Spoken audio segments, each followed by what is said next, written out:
Well, welcome to another edition of What's So Funny, the show that probes the brains, the minds, the psyches, and the brains of the people who make the funny.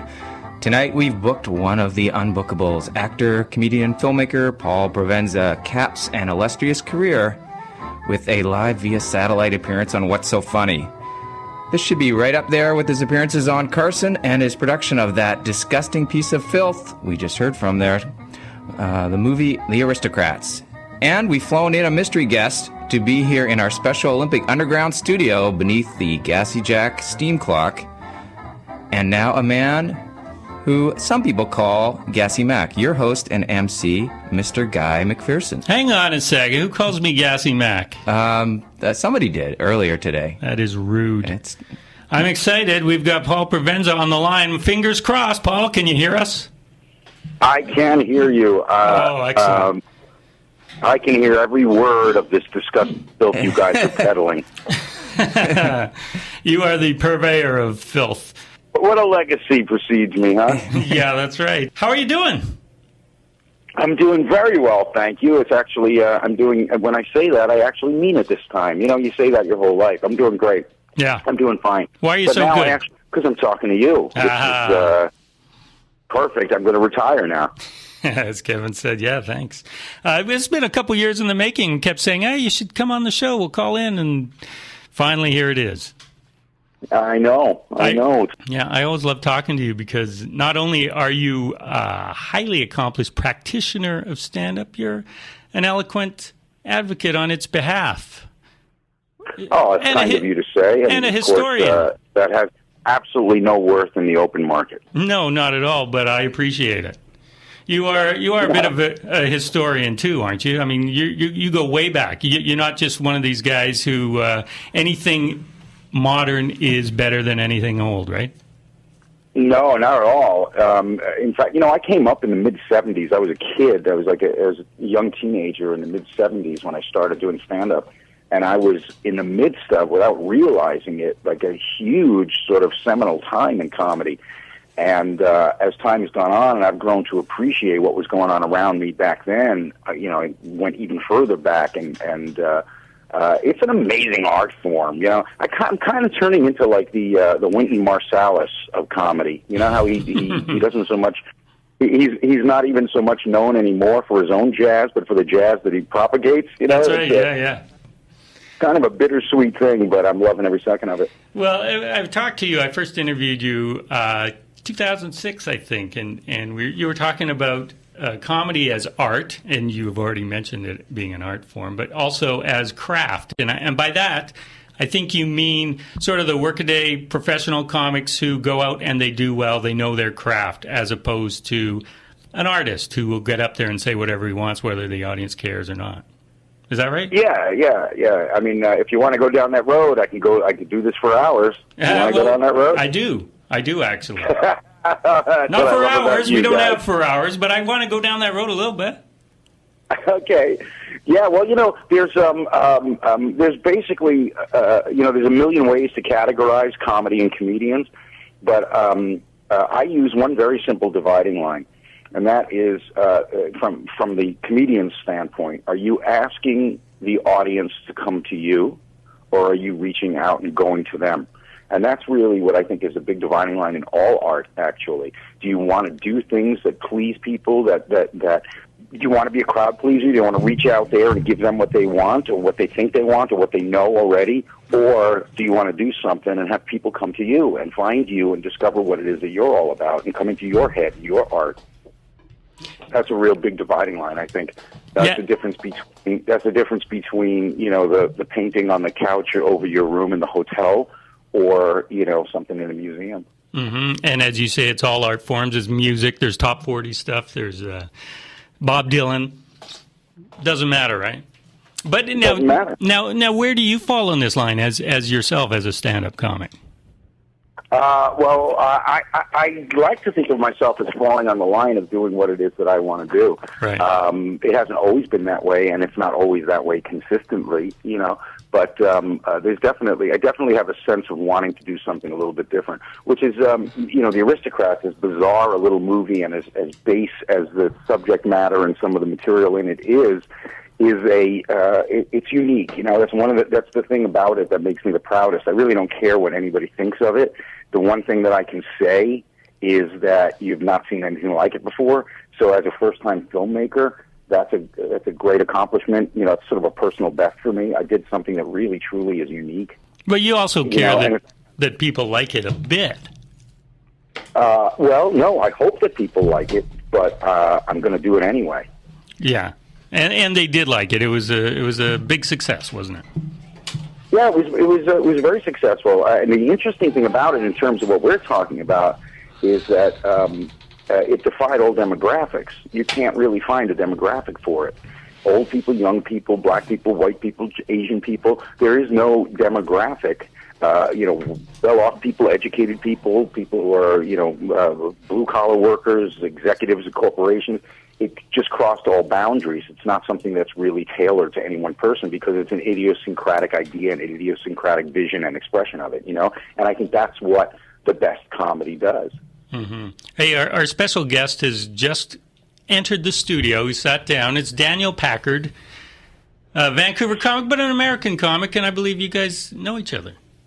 Yes, I am the biggest Daniel Packard fan in the world besides his mother. Maybe even above his mother. Really? Speaking of idiosyncratic and original and a singular viewpoint, really, truly, just the only person that could do what he does is Daniel Packard, boy, let me tell you. Thank you, Provenza. When did you first see him? Where was it? Can I tell the story? Where was it, Can Daniel? I tell the story? It's such a great story, and I love telling it, and it's got just so much, I don't know. Can I tell the story? Please. All right. So I'm like, I would say I was a fusion of something maybe between like Don Knotts and a hobo when I showed up at the Edinburgh Fringe Festival, thinking that my brilliance would rip through like a shockwave and Predator, and everyone would bask in my magnificence. Little did I know there was about 1,000 other comedians at the Edinburgh Fringe Festival ahead of me, also with the same idea. And I'm an American, and I'm at the Edinburgh Fringe Festival, and for those of you who don't know, there are literally 1,000 shows a day that are going on through it. And these are Actually, the statistics of the Edinburgh Festival are remarkable. There's 25 to 3,000 shows going on simultaneously every year over a 4-week period. They've done some calculation, like if you were to see every show there, one after another, it would take you like 8 years or something bizarre. Yeah. And I'm going around, and I thought I'll go there and I'll just get up at some open mics. People might get to know me, and maybe I'll come back next year. I can't even get on I can't even get on an open mic stage. Then I just happen to be on a bill with a friend of mine, Adam Bloom, who's on the bill, and he gets me 10 minutes at this showcase. He gets me 10 minutes. I go up there. I do my 10 minutes. I do my little jingle dance. It was pretty good. I felt pretty happy with it.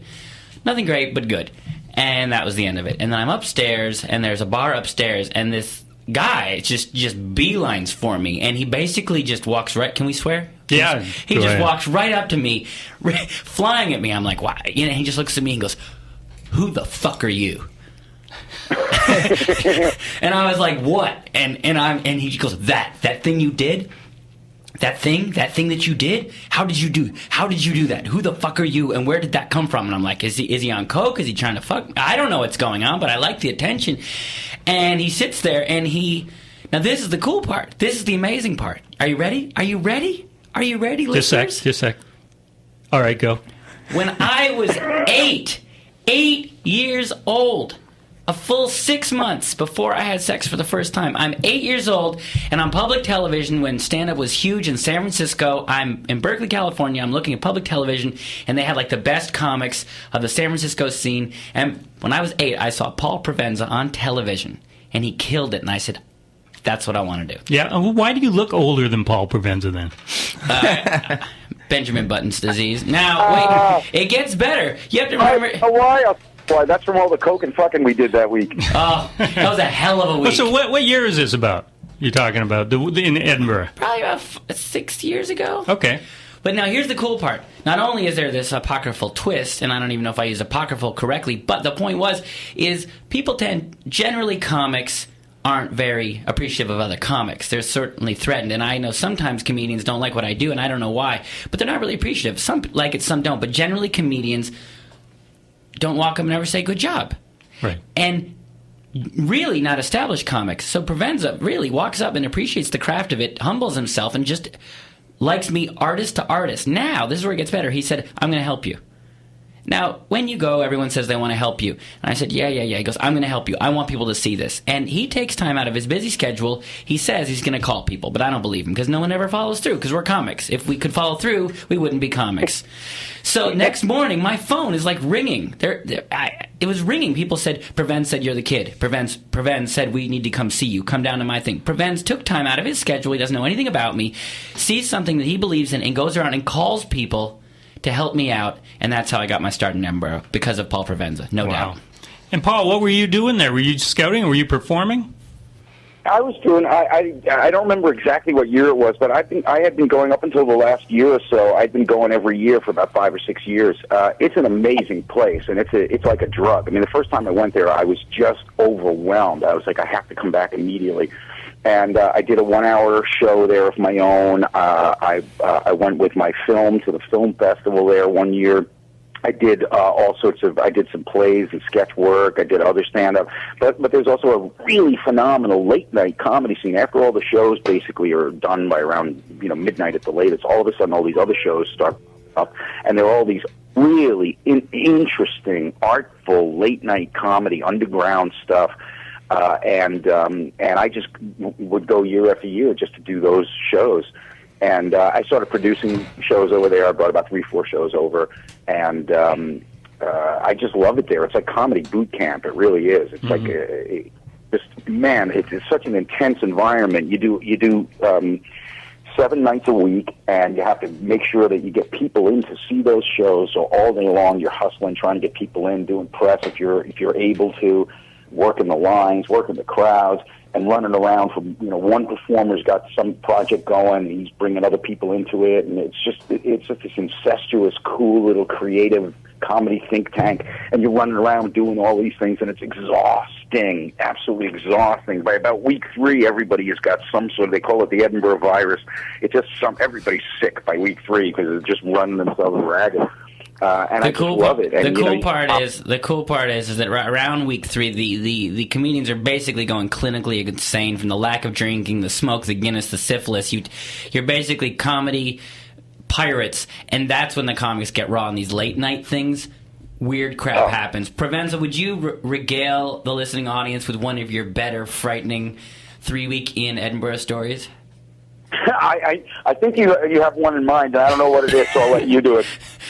The thing, though, is these comics are working at such a high level all day and all night and doing their shows, and then they get together late night and just cut loose, and their creativity is just oozing, and the most incredible, spontaneous, brilliant things happen, and you get to see these performers from around the world. I mean, I found comedians from Finland and South Africa, and just, I ended up traveling all around the world doing comedy for like about 10 years out of all the contacts and exciting stuff that I saw at Edinburgh. It's just, so people they don't even care. The late night crowd also is a crowd that wants to see like something different. They want to see people going out on limbs and doing like really spontaneous, incredible stuff. And man, it's just explosive. It's just fantastic. And that's the kind of comedy that thrills me. It's comedy that's really like, it does to audiences what rock and roll does, what punk did, what they just get so passionate, so into it, and it's just so real and vibrant, as opposed to the sort of anodyne, kind of bland, kind of formulaic stuff that we see all around us all the time. True, but am I to understand that you, on a certain level, respect that kind of comedy for what it is, and maybe not, you don't take it to heart like you do with the other stuff, but you kind of get it? Absolutely respect it. There's people who do it well, and audiences enjoy what they do, and they have their own things to say. They may not be very deep people, and their artistic expression is just what it is, And no, I have the utmost respect for it. It's an incredible craft. Just to be able to execute the craft of it is remarkable and stunning. And it's more complicated than music or painting. It really is, because it operates on so many more different levels. And I just absolutely respect anybody who does it and does it well.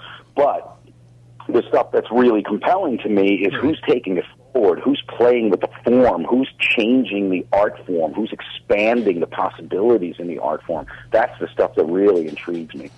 We're talking with Paul Provenza on the line from Los Angeles. Is that where you are? I am in Los Angeles. In Los Angeles. And in studio, we have Daniel Packard. Haven't seen him for, a couple of years now, Daniel? Couple years, and actually, this is the last you'll see me. Whoa, geez. Well, Big announcement. I'm moving to Manhattan. You are? I'm going for it. Congratulations. Is that right? I'm glad to hear that. It's time. It's time for me to go. I saw Avatar. And like. Well, you know those chicks aren't in New York. You know that. Everyone's 9 feet tall to Daniel. The kinky stuff I do, the girls do turn blue. That's as much as I'll say. What I do on stage, I think, who knows, but I think I'm going to affect the world in what I'm doing. I'm trying to get out there and really help people and spread certain messages through what I'm doing. And I saw Avatar, and I realized, like, not everybody has a vision to even save the world. And even if you do have a vision, not that many people are even in a position to make a shot at it. And I just in the movie, I really did have this epiphany of, like, I can't keep sleeping in and staying. Vancouver is wonderful, but it is so comfortable. It's just too comfortable. I'm not hungry anymore. I'm not scared anymore. So I'm going to New York. I'm scared, but I'm going. If you're going to pray, you got to go to Mecca.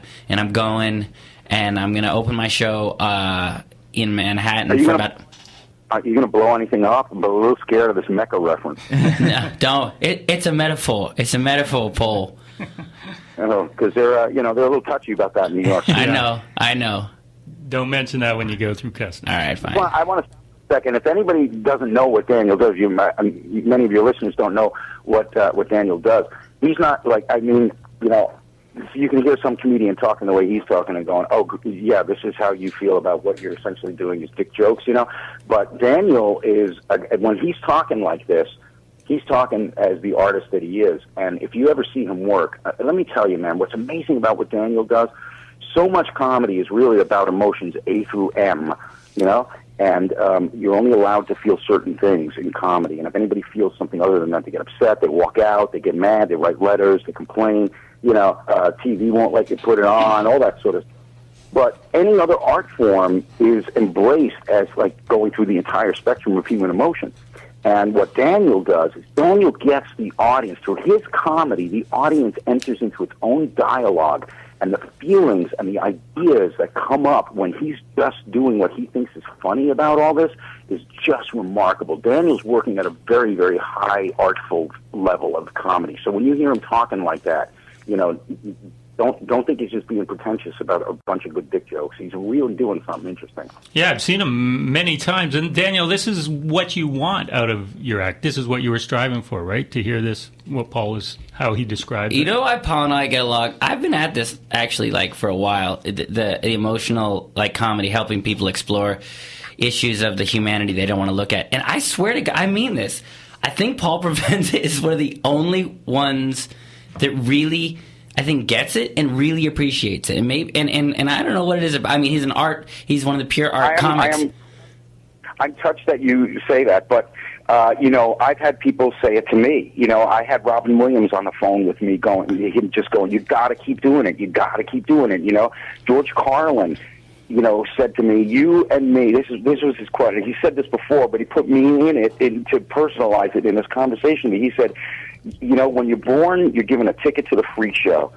And when you're born in America, you're given a front row seat. He said, and you and me, Provenza, are sitting there with our notebooks, and we're writing down all the stuff that we see that the people way in the back have no clue about. You have to keep doing it. So, it's come to me too. I'm not the only one. The interesting thing about where I am, Daniel, relative to what you're talking about is that, I'm 52 years old now. I've been doing this since I was 16 years old. And I got to a point where I said, you know what, I don't have what it takes. I'm not the kind of gifted, talented artist that can change this form, that can reinvigorate this form, that can do anything new and breathtaking in stand-up itself per se. So I reached this point in my life where I said, well, you know what, my life's half over, more than half over, and the rest of my life I want to spend giving it back to comedy because comedy saved my life when I was a kid. Mm-hmm. And so I wanted to give back to comedy, and I thought if I can't do something bold and innovative and different as a stand-up, or something that would make me go, wow, I wish I could do that, then I'm going to try and help the people who are doing it with all the routes that have opened up to me and all the whatever credibility I have that I can, open doors for other people. That's what I want to do. You are the Johnny Carson for a new generation, helping the young comics. It's funny that you mentioned that. I'm going to toot my own horn here a little bit, if I may, because I want to tell you about something else I'm doing that I can't wait to have Daniel on as well. Yeah. I have a new series coming on Showtime here in the States. I'm doing this show for Showtime. We did 6 episodes already, and it's a show that I started doing actually at the Edinburgh Festival, and I started doing. It's a thing that I had been dreaming about forever. And I started doing it at the Edinburgh Festival and did it at Montreal, did it at some other festivals, and shot a little promo of it and then brought it to Showtime, and they took this leap of faith. It's called The Green Room. Yeah, I've heard about that. Yeah, I've been trying. I wanted to recreate what it is about comedy that makes me talk and feel the way about it that I do. And I always felt like if you can remove the audience from the equation and you can just be in a room full of comedians, you might understand it a little bit better. So I created this show, which is basically like a green room. It's a bunch of comics hanging around with other comics. And there is an audience there, but they're really hip and really smart and really cool, and it's very small. And we shot it like a film, so that you could catch the action, so that you could feel the energy that's going, and you can see people weaving comedy out of thin air. It's all unscripted, all unprepared. Sometimes it gets political, sometimes it gets personal, sometimes it gets really, really intimate, and it always ends up being hilarious because everybody there, I chose to put all these really artful comics on it in very particular kinds of groupings. And one of them was Jonathan Winters. I was able to talk Jonathan into coming down 2 hours from where he lives up in Santa Barbara to Los Angeles. He hasn't been on television in, 20 years, 5 years, something. He's about 84 years old now. And his wife passed away recently, and he's sort of been in kind of a seclusion. And I begged him and finally got him to agree to come down and do this. And I did a show with him and Robert Klein and Rick Overton. Perfect. And afterwards, this is a really long setup and intro to my referring back to what you said, but afterwards he looked at me and he said, this was absolutely the most fun I've ever had on television since the early days of Johnny Carson. Wow. That sounds great. And when can we see it? This show is really, really, it's the real deal of comedy. It really is. Nobody's selling anything. Nobody's plugging dates. Nobody's, trying to impress an audience. It really, truly is comics being themselves in all their spontaneous glory, and it's so exciting. And I really feel like it might help change people's perception of comedy and really see it as an art form. It's like jazz, really. Yeah. The conversation flows in the most meandering way, but it all makes sense and holds together because they're brilliant people. No, you know what? You're the Byron Allen of a new generation. No, I hope someday I could be Byron Allen. By the way, Byron Allen, a gajillionaire. Is he? Really? God, yeah. His machinations behind the scene, the way he runs his production company and business, and I don't even know how many shows he's got on the air all around the world. He's a gajillionaire. Yeah, they're all like infomercials, though. Hey, so in the Green Room, and by the way, when is it going to air in the States? It's going to air late spring, early summer. So, okay. And do you bring all your guests out at once, or do you start individually and just talking to one and then add another and then add another? How does that work? We're all just sitting there and we start talking. Oh, that's great. And the taping was actually a little party. It was a little cocktail party, and the audience didn't even know that we'd started running tape when we started running tape. It was all really, really natural. I'm a big fan of no audience, but only because I find a lot of times comics will try to play to the audience instead of engaging in a real conversation.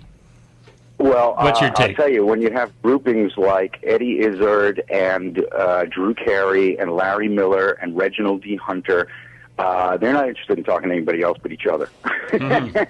Yeah, that's true. We just had an amazing. It was so cool. It was so great to call these people and try and explain to them that what I was doing doesn't look like anything they already know. and them just like leaping on it and going, okay, let's go for it, because that's what we are when we start out. When we start out as comics, where it's anything goes. The stage is a milk crate in the middle of a parking lot. Oh, I'm there. We'll just do anything for the love of the art and for the love of doing it and all that.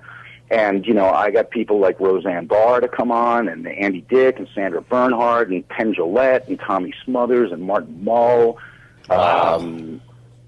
Paul Mooney, Rain Pryor, Bobby Slayton. The list goes on and on. It was so much fun, and it was so authentic. And that's the thing that when we're talking about Edinburgh, what happens late at night when comics are just cutting loose and just being creative and inventive, they're being authentic with what it is that they do. They're not trying to sell it. They're not trying to merchandise it or market it. Nobody's going to buy a CD of this. They're just doing it for the love of doing it. And that's what happens on this show. And I don't think anybody's ever seen that actually happen on TV. You see certain moments, like you see, when Johnny Carson used to have Don Rickles or Buddy Hackett on, and they were old friends, and them cutting loose a little bit. And those are always the things that we remember. I remember 35 years later, and we're trying to do that on every show. You threw out some big names there in comedy, but you also said, hey, you'd like to have Daniel part of it, who, no offense, Daniel, but not a big name yet, till you move to Manhattan. So would you ever have on somebody who maybe the public doesn't know and throw them in with all these heavyweights? Oh, absolutely. And mixed in with these heavyweights that I told you on the shows we already did is Jim Jeffries, who's an Australian comedian. Yep. Brendan Burns, who is from Australia, lives in the UK. Reg D. Hunter, who's a British comic. I'm specifically bringing on people that the audience may not know, because that's a way to help these people that I'm just big fans of. And I was like, man, whenever we sit and we have a talk, it's always really funny and always really smart. Come out and do this show, and when we start doing more shows, it's going to be a little bit. Also, by the way, in the audience is mostly other comedians or comedy writers as well. The audience is by invitation only. So it's not a general public audience. So you can tell when you walk in the room, the level that you got to work at is pretty high, So all the comics are really bringing their A game because they're just hanging out with other comics. And the audience as well. And the audience participates too. So there are quite a lot of people that you may or may not recognize in the audience who are chiming in and participating in the show. And not just a show for comedy nerds, it sounds like, because you're getting some names that transcend the art form too. Yes, exactly. Yeah. And we talk about, a lot of it is, we talk a lot about comedy and the art of comedy and experiences, road stories and things like that, but it generally becomes about real things, like we start talking about getting on a plane and all of a sudden we're talking about, national security, and we're talking about the war in Iraq, and just like a real conversation. It's really authentic, and I'm really proud of it. Once again, it's a little bit idiosyncratic, and, I'm partial to that. Yeah. An hour show, half hour, what is it? It's a half-hour show. We're going to do a couple of one-hour specials. Yeah, and you probably record longer than that even, don't you? Yeah, we do. Record about an hour. We are talking with Paul Provenza and Daniel Packard. Daniel's in studio. Paul is in Los Angeles. Packard and Provenza. I wish I were there with you guys. Oh, come on up, Paul. You lived here for a year and a half. I got some Coke and a free night. Come on. Yeah. The show is What's So Funny. I'm Guy McPherson, station CFRO 102.7 FM. We're also on iTunes. I want to talk about the ebbs and flows of public taste. I mean, at one time you couldn't touch Jerry Seinfeld, and now there's criticism of him out there. And it boggles the mind, really. As ditto Jay Leno. What people forget what a great stand-up comic he was. And in fact, it's funny, Paul, wasn't he the very first MC who brought you up on stage the very first time you went on stage? Yeah, when I was 16 years old. He was the MC on the audition night at the Improv in New York back in the mid-'70s. And what kind of comic was he back then? Well, you know what? I will not be the only person to tell you this. I know a lot of your listeners have a tough time with this, but he was one of the best stand-ups ever to step foot on a nightclub stage. Right. His stand-up was so original and sharp, and basically he kind of created a whole kind of school of comedy in that, and working the way that he did, that he's not even known for right now, but that became really common. That was probably the predominant style in the 70s.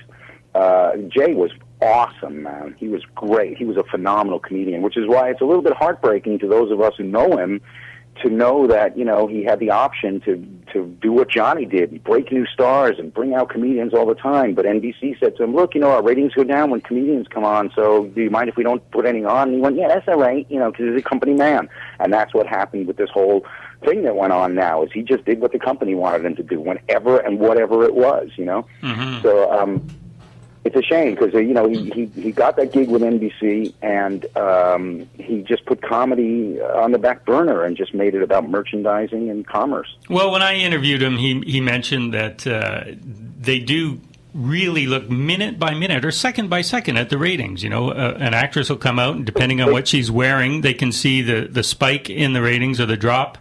And yeah, so they have a rate. Look like an EKG. They can actually track it to within, I think, 3-minute segments or something like that. And so no more authors on the show because... Yeah, they actually knew that when stand-up comedians came on, unless they were big stars, stand-up comedians came on, they saw the dip. So they said, let's not bring stand-up comedians on, I mean, if you're the host of The Tonight Show and you care about comedy at all, where are your balls, really? Where are they? How many more cars do you need that you can't actually grow a pair of balls about something like that? Now, you've been on his show 8 or 10 times, right? Yeah, I've been on a bunch of times. And are you friendly with him still today? Yeah. I mean, I asked him to be on the Green Room show, but he was in the middle of getting ready for the 10 o'clock debacle hour. And is that what it was called? Yeah. Jay's very personable. The thing about Jay wanting to be so well liked all the time, he really is. I mean, that's who he is, and that's what he's about. And everybody likes him. He's a really, really good guy. He's a sincere guy. He's a genuine guy. That's the hard thing, is because you want to go, Jay, what are you doing? You're ruining everything for comedians. What are you doing? He's such a nice guy. He doesn't have any ulterior motives. I mean, all his motives, they're right off the top there. He's just like, I am a very well-paid employee of NBC, and whatever they ask me to do, I will do. He is the all-American guy. But now it seems that his image is taking a hit in that people think he's not a nice guy, that he's actually this Machiavellian, behind-the-scenes backstabber. That's actually a little sad because, I certainly have criticisms of him and the way he's conducted himself at the powerful point in comedy that he's been, but that's not one of them. I mean, he's not Machiavellian in that regard. He really, look at all the decisions he made, all the things they asked him to do. He did everything they wanted. He said to them, look, would you please step down off the Tonight Show? And he went, okay. I mean, there's nothing, tawdry about what he was doing. But what it does speak to, and this relates to comedy, what it does speak to is, if you're all about commerce, if you're just the employee and you're going to do what the corporation tells you to do, there's no authenticity, there's no, no humanity in the choices that you make. There's nothing in your heart or soul that says to you, that's a choice I don't really feel good about. You will ultimately end up being tarred with the brush of not just having no balls. And that's what's happened to Jay. Mm-hmm. Daniel, did you follow this whole debacle? Do you have an opinion one way or the other? No. So, I mean, because I find... that's funny. I really, the bottom line is I don't really give a shit about it because as far as I'm concerned, all those talk shows, all they are is promotional pipelines. They're just conduits for people to sell other things. Back in the day, The Tonight Show, they'd have an author on. They'd have Calvin Trillin on. They'd have Jack Douglas on. They would have, Betty Davis on. They didn't have movies coming out. They weren't plugging books or anything. They were just interesting, entertaining people to talk to. And the show itself was about being interesting and entertaining. Now it's like, who gives a shit about the third lead on a sitcom that nobody fucking watches? And that'll be the lead guest. Who cares? Right. They're boring hack actors. And, you see people come out and just touting their appearances and touting their new movies and all. It's just such garbage and so inauthentic, and it's not about anything but commerce.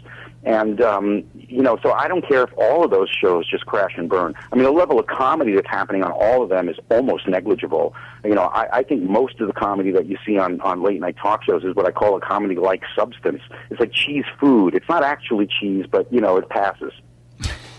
What I've sort of wondered is, And on some level, you see how bad it is and what Paul's talking about, and it's easy to blame the people at the top. But basically, they are feeding Americans what they want. And I'm curious, how does a country become dumb?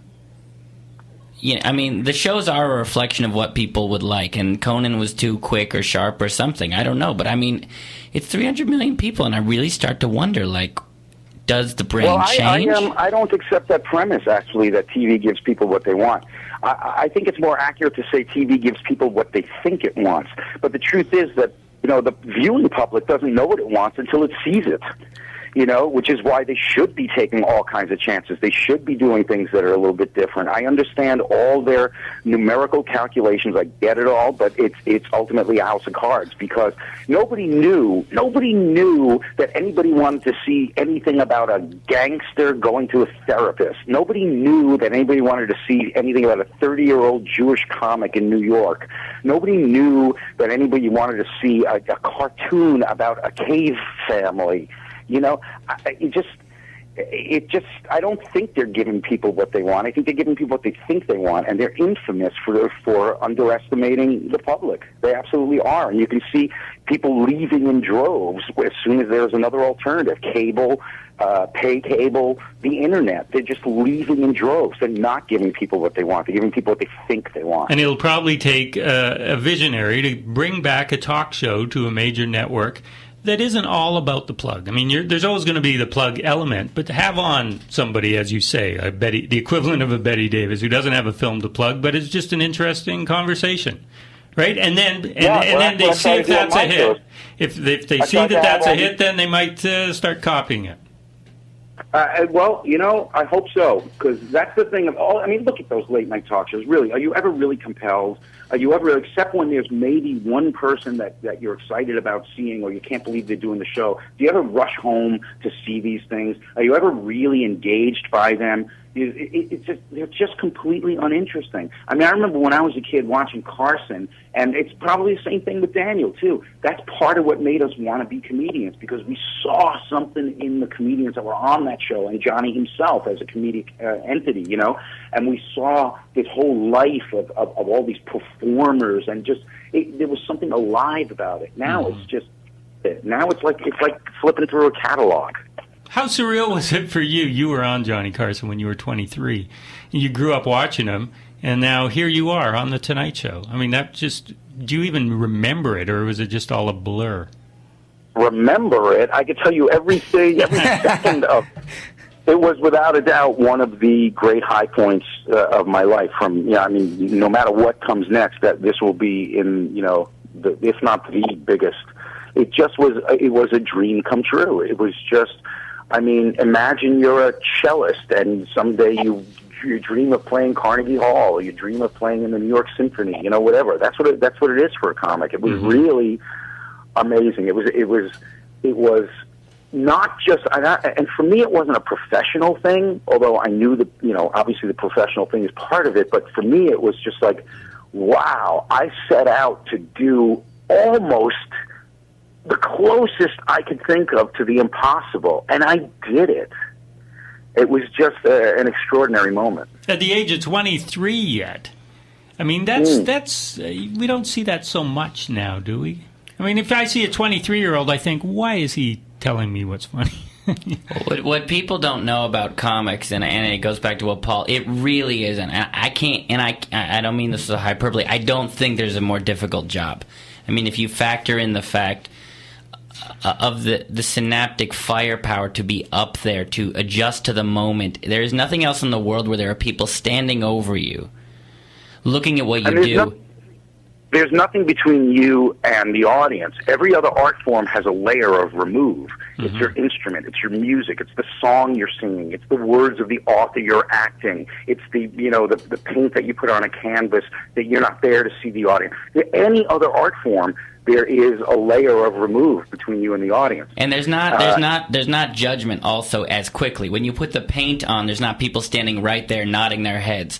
And when you play a song, the thing about comedy is there's a laugh. It is you're being measured second by second. When you're a band and you play a song, you've got 4 minutes, and you don't know. I mean, you don't bomb as a singer because there's no laughter. So you're making these micro adjustments. The number one fear is public speaking. You're up there. Every crowd is different. And the point is that when you're a comic, and this is funny, Paul. I started at 16 too. I was at my parents' house a month ago, and I saw my first time on stage at the Holy City Zoo. Wow. Yeah, I know. It was horrible, but what people don't know about comics, the tenacity, the drive. I mean, I got on stage at 16. Paul's went on at 16. I'm still going strong. I'm just starting to get my voice. People, I don't think, recognize the phenomenal amount of work. And when we work, we sit at the back of in the early stages, sitting at the back of a comedy club for maybe 5 hours, waiting to get up for like 2 to 10 minute sets. And when you go out on the road, I was going from cowboy bar to cowboy bar, in these horrible towns. I couldn't afford bologna. I had to get bulk bologna, and I don't. When people see us up there, I think they'll never know. But I think comic to comic, there is this sense of like we've been to Vietnam. Any comic has this sense of camaraderie, what it takes to be in that art form, and the decades it takes. Which is why it's so surprising that a 23-year-old can do that. I mean, you're probably now infinitely better than you were at the age of 23 when you made your Tonight Show debut, right? Well, I'm different. I will say that for sure. Yeah. I mean, of course I'm better. I mean, every minute on stage makes you better. There's no question about that. But, I had a very sort of sophomoric act at the time. I was 23, and my material reflected the 23-year-old recent college graduate, with that much life experience, and it was very funny. There's no question about that. I mean, I'm very proud of the work, but I didn't have a sense of who I was, what I was to become, what I cared about, I just didn't have the layers, the matrices that have, that happen in your brain over years and years of just life experience. Mm-hmm. Everyone talks about when a comic gets invited over to the couch. That's the big moment. And I kind of think that that's kind of a false thing that Carson would do. I mean, he could only do it under certain circumstances. If there was time. Right? Would you agree, Paul? Yes. Actually, I was so funny. I don't know how to frame this, but on my first shot was really extraordinary. I mean, there are people who still talk to me about it today. I mean, I was a young kid, and people were paying attention to me. I was definitely a sort of bright new face that looked like I had a lot of possibilities. But I still kind of, by the time I showed up on the Tonight Show, I was a little bit out of nowhere, and it just blew people away. It just was so. It just was a great shot. I mean, I feel like I didn't have any control over it. I feel like it just had its own life. It was probably, Ed McMahon said it was the best first shot he had seen since Freddie Prinze. I mean, it was like an amazing first appearance on the Tonight Show. And Johnny did not call me over to the couch, but he came over to my spot and shook my hand on camera and threw to a commercial. And he came up to me after the show, and he said, "I wanted to pull you over to the couch immediately." And he said, "I don't know if you noticed, by the end, at the end of your set, I was going back and forth with Freddie DeCordova, the producer, trying to figure out how I could get you over the couch, but I couldn't because Art Pepper was on the show, the jazz player, and he had been scheduled for 2 nights previously and gotten bumped, and he could not." Again, so he couldn't pull me over to the couch, and so he came up over to me instead. But yes, that is. So what you're saying, by my own first-hand experience, yes, it's not always possible. There are a lot of people that I'm sure he would have loved to bring over to the couch and stuff like that. But when he did bring you over to the couch, it was sincere and it was genuine, and it made stars. Yeah. When Stephen Wright became a star within a week of having done the Tonight Show, he was almost a household name. It was unbelievable. Roseanne Barr became a star from her first appearance on the show, whereas it took Jerry Seinfeld something on the order of 50 appearances, 35 appearances before he really became noteworthy. Oh, really? Hey, who was that woman, that Australian woman that he had on all the time? I can't remember her name. And this is going nowhere, but I just thought of her just as you were talking. Do you know who I'm talking about? She was blonde, kind of dumb. Oh, was she a comedian? Yeah. Yeah. That was Daphne Davis. That doesn't ring a bell. Well, I should clarify that. Say that she changed her name twice. Okay. And at one point, I believe she was Daphne Davis. Maureen. Yes. Maureen Murphy. Yes. Maureen Murphy. Whatever happened to Maureen Murphy? That's Daphne Davis, you're saying? Yeah, I think she became Daphne. Interesting. She just wanted all the letters of alliteration. Just like Provenza and Packard we got here tonight. We're winding up. We've got about 10 more minutes. You can stick around, Daniel? Are we boring you? No. Oh, who? Me or Daniel?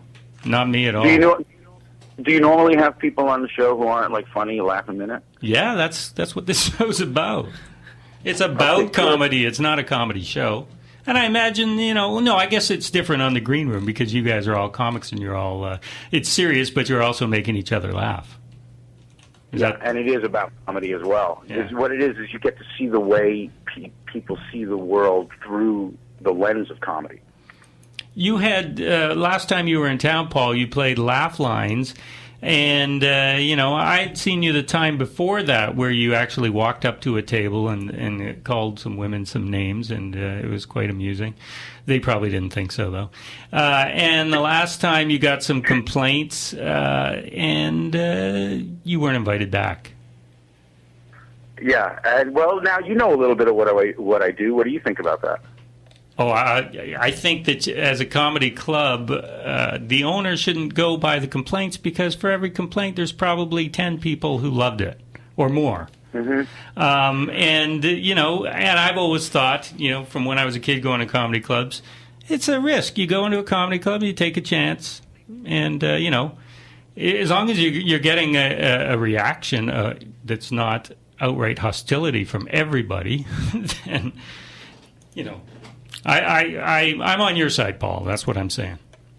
Thank you. Well, that's the nature of the beast. That's the commerce. There are countless stories of young comedians, even in this day and age, who go out on they go out to clubs and they only care about how many chicken wings they sell. They're a business, and bottom line, and their attitude is they want everybody to have had a good time and come back and buy more chicken wings, Well, that's possible with a lot of really, really great performers, but there's also a lot of really, really great performers who aren't necessarily pleasing everybody at the same time, who have things to say, who have ideas, who have points of view that are controversial, or whatever the case may be, But, this is the thing I've noticed about audiences in general, is that there seems to be a sense of entitlement that audiences have now that has grown by leaps and bounds in the many years that I've been doing this.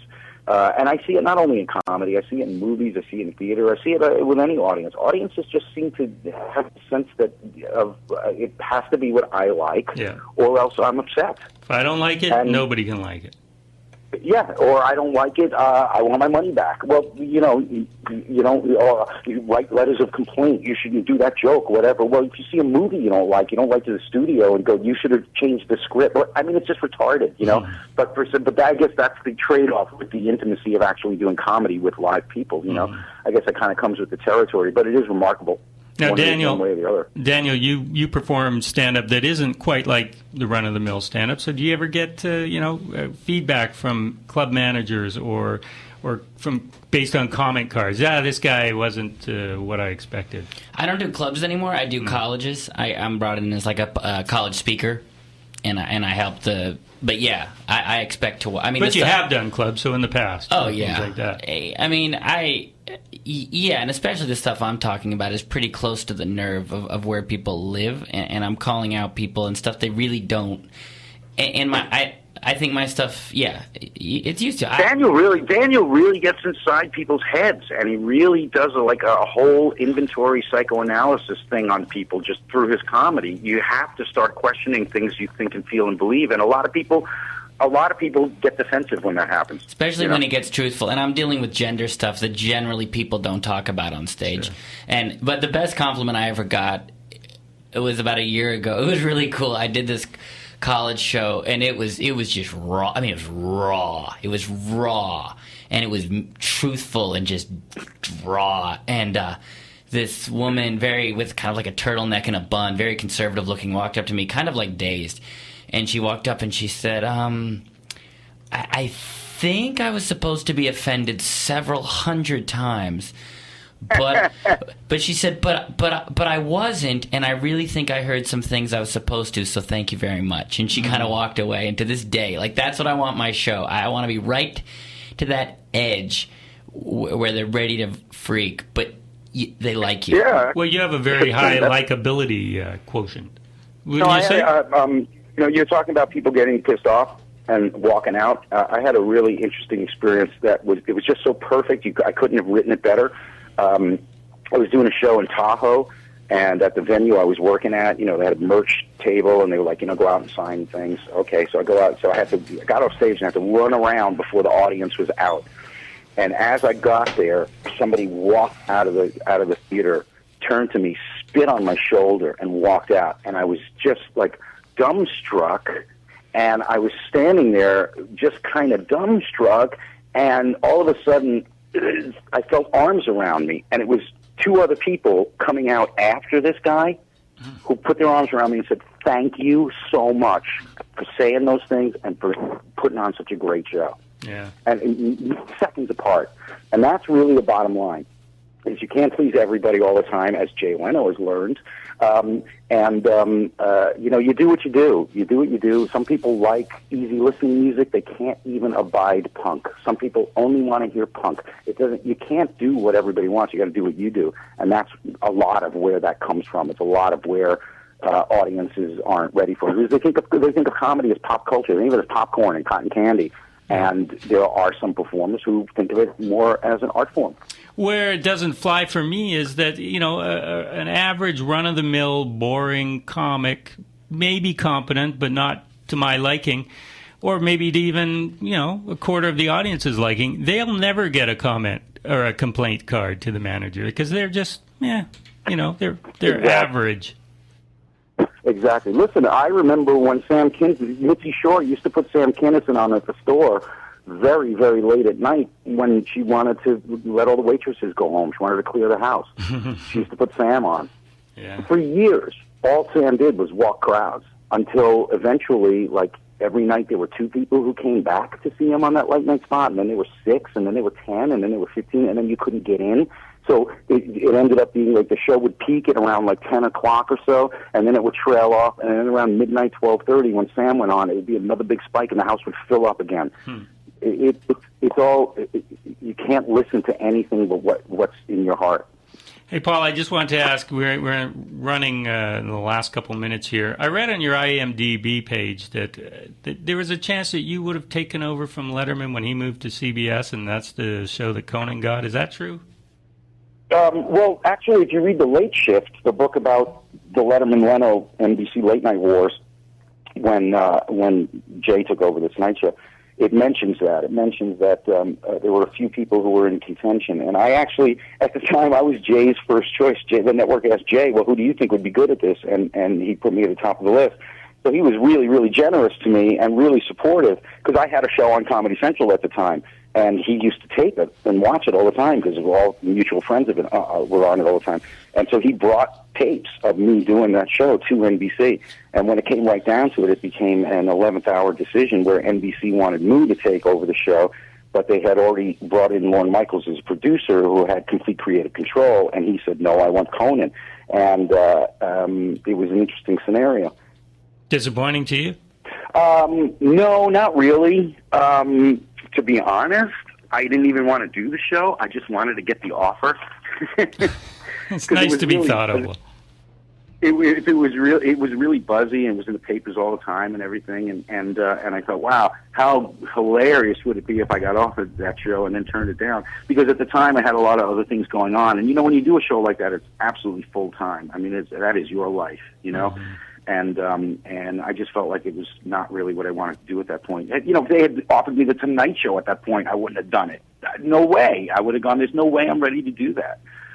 So I didn't really care. I just wanted the offer because I thought it would be funny to turn it down. Yeah, you would have been probably the first to ever turn down the Tonight Show or the Late Show. Yeah, it's been great talking to you. It's great talking to you too. Can I plug a book? No, absolutely not. I want to do everything. I want to do everything on the talk shows that I hate. No, because you and I were talking about this when we spoke. I was working on a book. Do you remember? Yes.